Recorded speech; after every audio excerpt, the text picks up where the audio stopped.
Di utara Bandung Raya, ada patahan aktif sepanjang kurang lebih 29 km. Bayangkan, garis sepanjang itu berada dekat dengan kota yang setiap hari dipenuhi warga, mahasiswa, wisatawan, kendaraan, hotel, sekolah, dan rumah-rumah yang terus bertambah. Banyak orang mengenal Bandung sebagai tempat yang nyaman, kota kuliner, kota kampus, kota liburan, tempat orang datang untuk melepas penat. Tapi di balik wajah Bandung yang terlihat santai itu, ada ancaman geologi yang tidak bisa ditebak kapan bergerak. Namanya Sesar Lembang. Patahan ini membentang dari kawasan Gunung Manglayang sampai pada Larang. Dan kalau suatu hari patahan ini bergerak kuat, yang terdampak bukan cuma Lembang.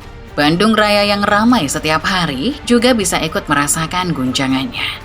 Geolovers, ini bukan cerita untuk menakut-nakuti. Ini tentang bahaya yang sudah lama diketahui, tapi belum tentu benar-benar kita siapkan.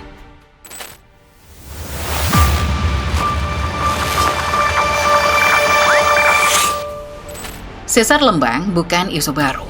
Nama ini sudah lama muncul dalam kajian geologi, pemberitaan, edukasi kebencanaan, sampai simulasi mitigasi di Jawa Barat. Tapi justru karena sudah lama dikenal, ada hal yang perlu dilihat lebih serius.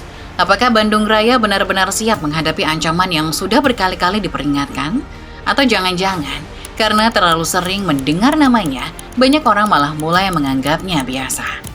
Untuk memahami resikonya, kita perlu mulai dari hal yang paling dasar dulu.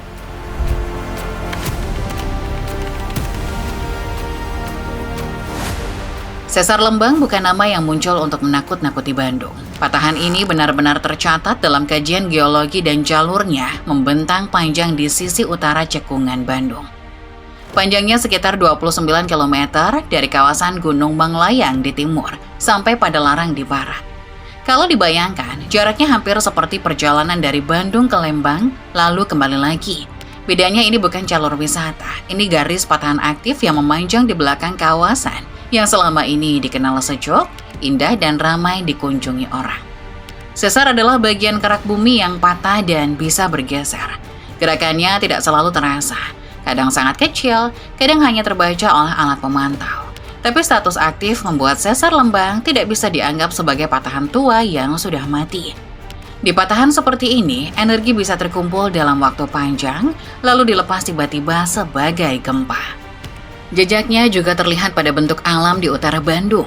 Di beberapa bagian, Sesar Lembang membentuk gawir, yaitu tebing memanjang yang muncul karena pergeseran tanah dalam waktu lama.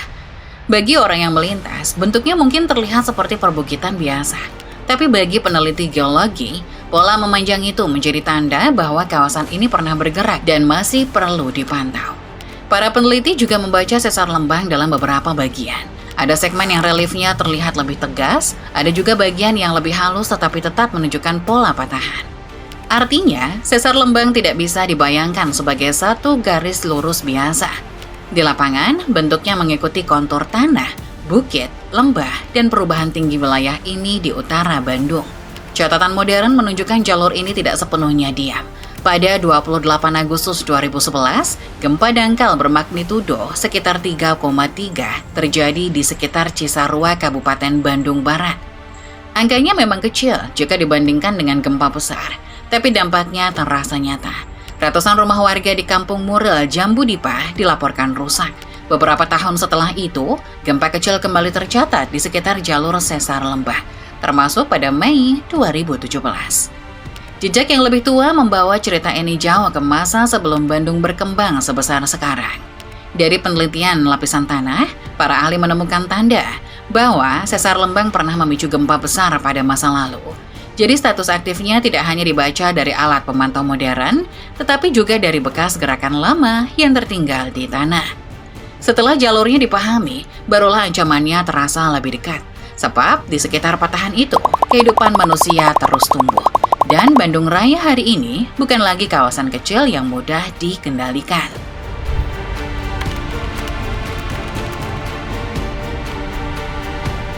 Ancaman Sesar Lembang menjadi serius karena berada dekat dengan kawasan metropolitan yang sangat besar. Bandung Raya hari ini tidak bisa dibaca sebagai kota Bandung saja. Wilayah ini tersambung dengan Cimahi, Kabupaten Bandung Barat, dan kawasan penyangga lain yang setiap hari mengirim manusia, kendaraan, barang, dan uang. Kajian NHESS menyebut kawasan metropolitan Bandung dihuni sekitar 8,4 juta orang. Pusat kota Bandung bahkan berada kurang dari 10 km di selatan Sesar Lembang. Angka ini membuat resikonya terasa lebih nyata. Sumber guncangan ada di darat, dekat dengan kawasan yang terus bekerja, belajar, berdagang, dan bergerak sejak pagi sampai malam. Kota Bandung sendiri memiliki sekitar 2,59 juta penduduk pada 2024. Kabupaten Bandung Barat mencapai sekitar 1,9 juta jiwa pada 2025. Kabupaten Bandung juga menampung sekitar 3,75 juta jiwa pada 2024. Jadi ketika Sesar Lembang dibahas, yang sedang dipikirkan bukan cuma satu garis patahan di utara kota. Yang ikut masuk dalam perhitungan adalah jutaan manusia yang tinggal di rumah-rumah padat, kawasan kos, sekolah, kampung, pasar, rumah sakit, hotel, dan jalan penghubung. Apalagi kawasan ini bukan hanya dihuni warga lokal, tapi juga menerima arus wisatawan yang besar saat akhir pekan dan libur panjang. Jalan yang biasanya padat bisa menjadi lebih penuh. Hotel, kafe, objek wisata, dan jalur menanjak berubah menjadi titik kumpul manusia. Dalam kondisi normal, semua itu terlihat sebagai tanda ekonomi bergerak.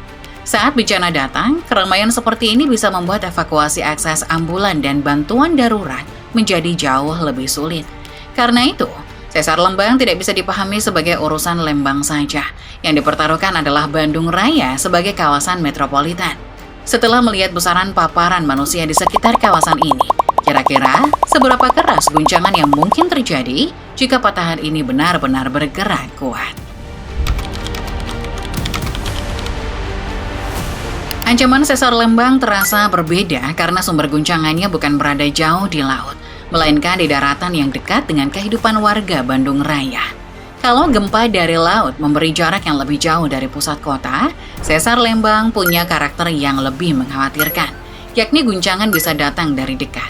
BMKG pernah menjelaskan bahwa jalur Sesar Lembang memiliki potensi gempa maksimum sekitar magnitudo 6,8 berdasarkan kajian para ahli. Angka ini tidak boleh dianggap sebagai ramalan. Tidak ada yang bisa memastikan kapan gempa itu terjadi. Tapi angka tersebut memberi gambaran bahwa energi yang tersimpan pada patahan ini tidak kecil. Magnitudo 6,8 di daratan jelas bukan hal ringan. Dalam skenario seperti ini, yang dikhawatirkan bukan hanya orang merasa tanah bergoyang. Guncangan bisa membuat warga panik, barang-barang jatuh, dinding retak, kaca pecah, jalan terganggu, dan bangunan yang tidak kuat bisa mengalami kerusakan serius. Apalagi kalau guncangan terjadi saat orang sedang tidur, saat sekolah berjalan, atau ketika jalan menuju Lembang sedang penuh kendaraan. Kajian lain bahkan memberi gambaran yang lebih besar. Dalam permodelan gempa Sesar Lembang, sekitar 1,9 sampai 2,7 juta orang di kawasan metropolitan Bandung bisa terpapar guncangan kuat. Artinya, jutaan orang berada di wilayah yang berpotensi merasakan guncangan keras jika skenario besar benar-benar terjadi. Sesar Lembang mungkin tidak bergerak hari ini, mungkin juga tidak besok. Tapi kota yang berada dekat dengan sumber gempa darat tidak bisa hanya menunggu sampai semuanya terbukti dengan cara paling buruk. Karena saat guncangan datang dari dekat, waktu untuk bereaksi bisa sangat pendek.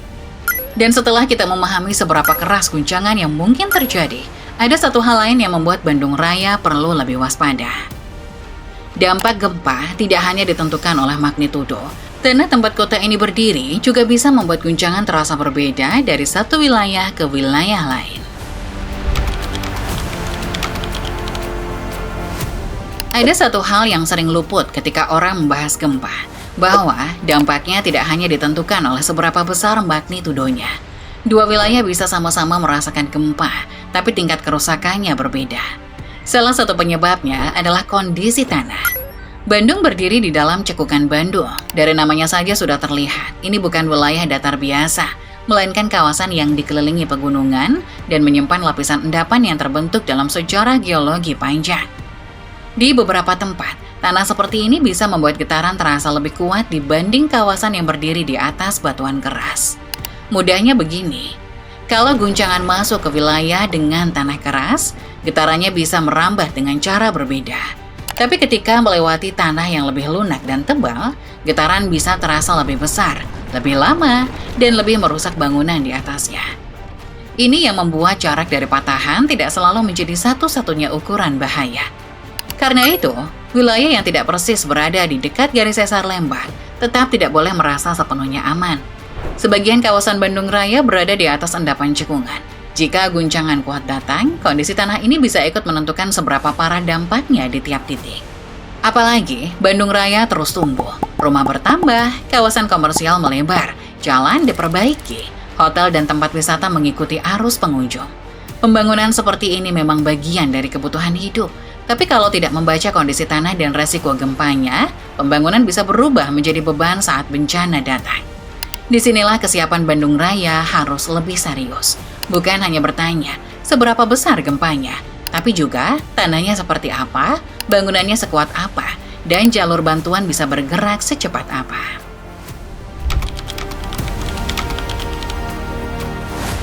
Di Bandung, kesiapsiagaan sesar lembang sebenarnya bukan nol. Pemerintah Kota Bandung sudah menyiapkan 6 lokasi evakuasi gempa, yaitu Taman Tegalega, Stadion Gelora Bandung Lautan Api, Gazebo, Alun-alun Kota Bandung, Sabuga, dan lapangan olahraga Arca Manik.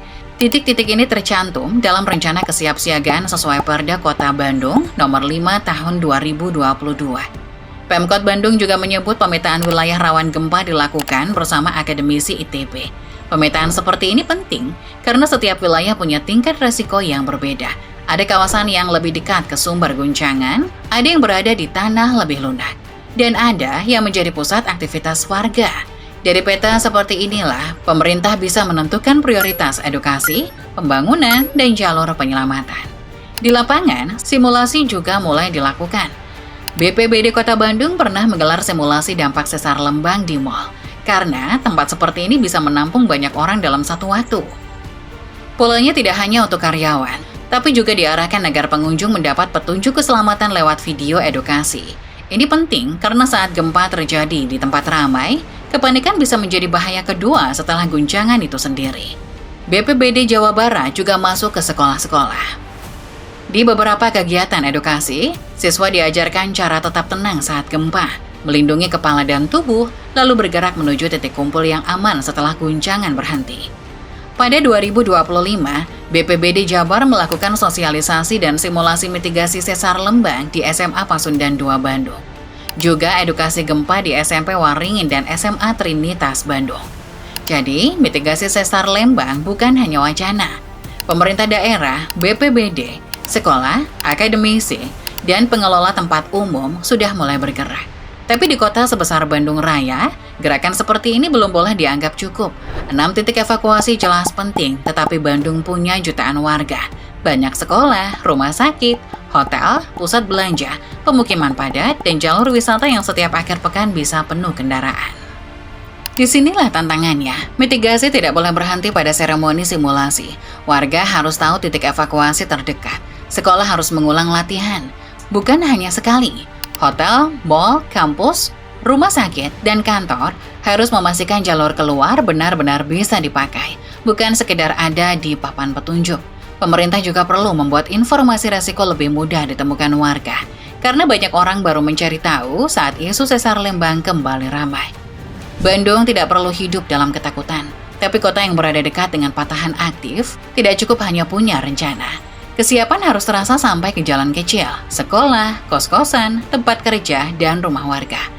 Karena saat tanah bergerak, orang tidak akan sempat membuka peta panjang atau membaca aturan. Yang menyelamatkan adalah latihan yang sudah melekat, jalur yang sudah jelas, dan keputusan yang sudah disiapkan jauh sebelum guncangan datang.